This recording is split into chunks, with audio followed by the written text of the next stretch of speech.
प्रणाम करो। तो राम आकर के प्रणाम करते हैं, लखन भी प्रणाम करते हैं। तो उन्होंने आकर के आशीर्वाद दिया। राम को देख करके एक क्षण के लिए वो रुक गए, लेकिन बहिर्मुख बने रहे। यही करुणा रही, राम को देख करके अंतर्मुख हो जाना चाहिए, लेकिन वो बहिर्मुख बने रहे। तो देखो, राम जी पहले रूप से काम चलाते हैं, और रूप भी काम ना दे तो फिर शील से काम चलाते हैं, और शील से भी काम ना चले तो फिर वो बल का परिचय देते हैं। और परशुराम जी के सामने उन्होंने तीनों परिचय दिए। पहले रूप का प्रयोग किया, बाद में शील का प्रयोग किया, और अंत में बल का प्रयोग करेंगे। तो परशुराम ने कठोर आवाज में कहा कि ये इतनी भीड़ क्यों है? किसको पूछ करके तुमने इतने क्षत्रियों को इकट्ठा किया? मैं काल हूं। तभी महाराज जनक जी ने जिस कारण क्षत्रिय एकत्रित हुए थे सब बातें बताई, धनुष भंग की बात बताई। शिव धनुष के टुकड़े जमीन पर पड़े हुए देखे हैं तो परशुराम का क्रोध आसमान छू गया। जनक जी को पूछने लगे, ए जड़ जनक, बताइए धनुष किसने तोड़ा है? तो देखो, दुनिया में ये पहला व्यक्ति था जो जनक को जड़ कहकर के बुलाता है। अति ऋषि बोले वचन कठोरा, कहूं जड़ जनक धनुष के तोड़ा। जिसने तोड़ा है उसको समाज से बिल्कुल अलग कर दो। यदि अलग नहीं किया तो मैं सबको मार दूंगा, सबके सब मारे जाएंगे। अब सभी परेशान होने लगे हैं। जनक जी ने जार में कहा था कि आशा छोड़ करके अपने अपने घर चले जाओ। कुछ लोग सोचने लगे तभी चले गए होते तो ठीक रहता, अभी महात्मा तो ठीक नहीं है, पता नहीं क्या करेंगे। राजा जनक जल्दी बता दें तो ठीक है कि धनुष किसने तोड़ा है। अब जनक जी कैसे बताएं? उनकी बेटी का सवाल है, सुहागिन बनने से पहले ही वो अभागिन न हो जाए, इसलिए राजा जनक बता नहीं रहे हैं। विश्वामित्र जी देख रहे हैं। लखन जी को बड़ा आनंद हुआ है, सोचने लगे हैं कि कोई महात्मा मिला है जिससे हमारे विचार अच्छी तरह से मेल खा रहे हैं। लखन खुश है। भगवान ने शील का प्रयोग किया, राघव आए परशुराम जी के सामने और पहले नाथ शब्द का प्रयोग किया है। इतना असाधारण काम करने वाला अपने आप को दास के रूप में प्रस्तुत करता है, और परशुराम जी को मालिक बना दिया। नाथ समुदन भंजन हारा, हो यही क्यों एक दास तुम्हारा। तो कितना शील है। धनुष तोड़ने वाला आपका कोई दास होगा, सेवक होगा, और कोई क्या तोड़ सकता है? राम के शब्द सुनकर के परशुराम जी ने कहा कि देखो, सेवक होगा वो सेवा का काम करेगा, ये दुश्मनी का काम नहीं करेगा। सेवक सो जो करे सेवकाई। जिसने ये शिव धनुष तोड़ा है वो मेरा सहस्राबाहु के समान दुश्मन है, मैं उसे छोड़ूंगा नहीं।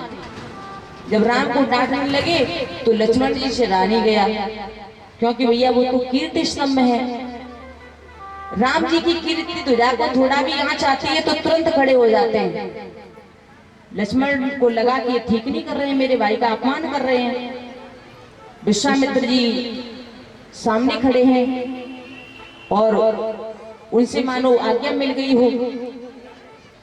विश्वामित्र जी से कहते, बाबा ये मुलाकात आपने ठीक कराई, बस मुझसे मुलाकात करवा दो, इतना काम सौंप दो। और परशुराम जी के सामने बिल्कुल निर्भय होकर के आते हैं लखन जी, और लखन जी ने पहला वाक्य ऐसा बोला मानो अग्नि कुंड में आहुति डाल दी हो। कहने लगे, महाराज ऐसे छोटे छोटे धनुई तो हमने बचपन में तोड़ डाले। तो लक्ष्मण धनुष को धनुई कहते हैं। बहु धनुई तोरी लरिकाई, कबो न सिर शिकीन गुस्साई। अरे ऐसी तो हजारों धनुई मैंने तोड़ डाली बचपन में, और आज इस धनुष पर, यही धनु पर ममता के केतु, सुनि रिसाए गए भ्रगुकुल केतु। लक्ष्मण जी बोल गए, गुस्सा में आ गए और कहने लगे, महाराज इस सड़े गले धनुष पर तुम्हारी क्या ममता है? तुम्हारी इस धनुष के प्रति क्या लगाव है? तो देखो, लक्ष्मण जी ऐसे बोल रहे थे मानो कि अभी उनकी उम्र बहुत ज्यादा हो गई। वो कह रहे हैं कि बचपन में हमने कई धनुष तोड़ डाले, तो अभी क्या उनकी उम्र ज्यादा है? और धनुष को धनु ही बोलते हैं, और फिर कहते हैं कि इस धनुष पर आपकी क्या ममता है? तो कोई त्यागी या विरक्त महात्मा से ये कहे कि तुम इनमें ममता क्यों करते हो, ये कहना बहुत बड़ा भारी अपमान होता है। यदि देखें तो ममता अंतिम दुर्गुण माना गया है, पर उत्तरकांड में ममता मल मरी जाए, ममता अंतिम है। तो आपको इस धनुष पर ममता क्यों है? और परशुराम जी को बहुत क्रोध आया है। सुनी विसाय कहे ध्रुवकुल केतु, तो पूरे प्रसंग में लक्ष्मण का नाम लिए बिना उन्हें कहा, रे नृप बालक, हे राजा के लड़के, बोलने से पहले सोच। धनु ही समुद्र पुरार धनु, ये धनुष कोई साधारण नहीं है। तू जिसे धनु ही समझ रहा है ना, ये सारे संसार इस धनुष के बारे में जानता है। ये त्रिपुरारी का धनुष है, ये विश्व में प्रसिद्ध है, ये संसार में प्रसिद्ध है। भगवान शंकर का धनुष है, पिनाक है ये। और भैया हमारे देश में 3 बड़े धनुष माने गए हैं। एक जो राम के हाथ में रहा सारंग, दूसरा जो चंद्रशेखर शिव जी के हाथ में रहा पिनाक, और तीसरा गांडीव जो अर्जुन के हाथ में रहा। ये हमारे यहाँ के 3 प्रसिद्ध धनुष हैं। तो कहा कि ये तो विश्व विदित है। लखन ने कहा कि प्रभु मुझे तो सभी धनुष एक समान लगते हैं। लखन जी ने एक और आहुति दे दी।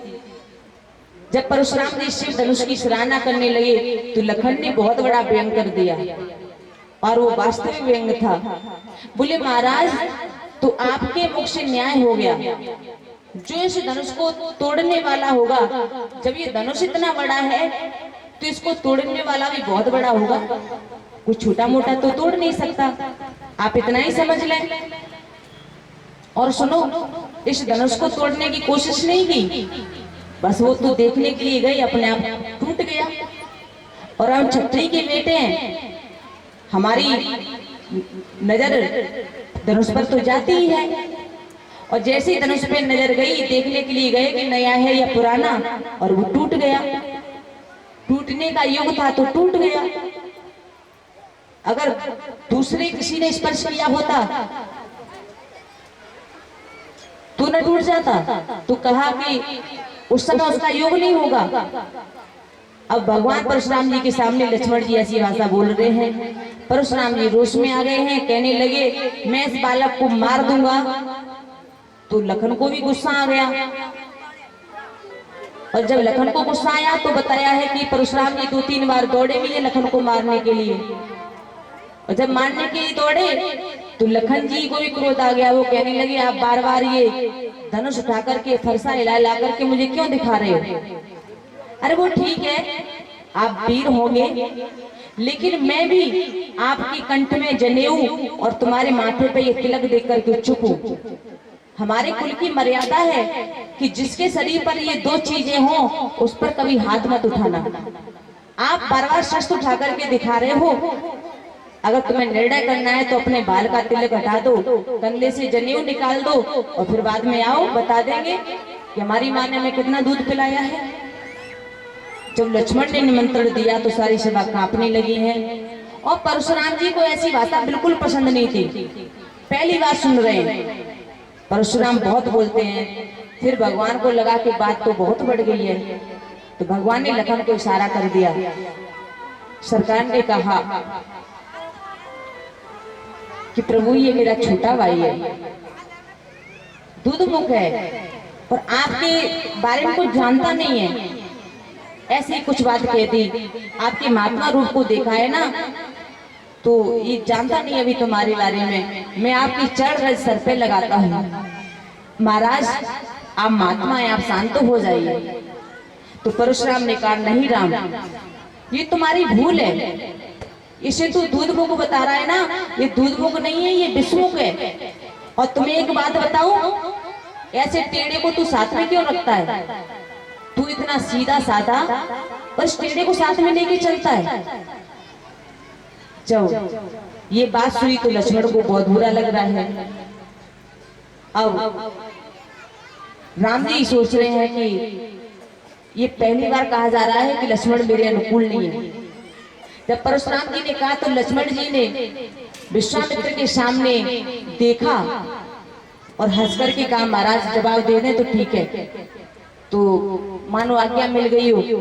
अब लक्ष्मण परशुराम जी के सामने आए तो परशुराम जी से कहा महाराज आपने बिल्कुल ठीक कहा,